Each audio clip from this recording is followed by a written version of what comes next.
ดี๋ยวพวกเรามาทดลอง5นาทีแล้วเซตออกมามันมหาศจรรย์แบบไหนเดี๋ยวเรามาทดลองกันเลยก่อนวิธีนำไส้ก็คือเขย่ามันเขย่าดังนั้นสำหรับคนที่มีขนหนาเราก็ซีดให้มันหลายนิดนึงสำหรับคนที่มีขนธรรมดาเราก็ซีดน้อยนึงก็ได้ถ้าคนได้มีขนที่แน่น้อยรอบนึงใช้ได้2 เดือนดังนั้น2 เดือนถ้าเอาไปห้ามเสริมสวยอาจารย์โมเห็นให้ผิวหนังห้ามขาวแล้วก็ขนบางทีอาจจะขึ้นมาหนาขึ้นดังนั้นพวกเรามาเวิร์กกันทดลองกันดีเดี๋ยวจะทดลองนิดนึงให้เบิร์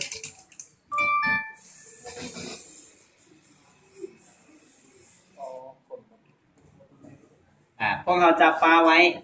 ประมาณ5 นาทีแล้วพวกเราค่อยมาเซตเอาผ้าเซตที่มีขนหนูก็ได้หรือว่าเอาเทสชูธรรมดาเซตก็ได้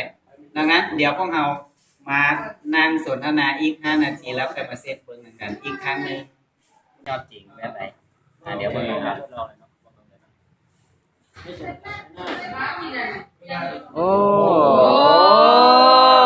สุดยอดเลยสุดยอดเลยก็ทั้งคนเบิ่งอันนี้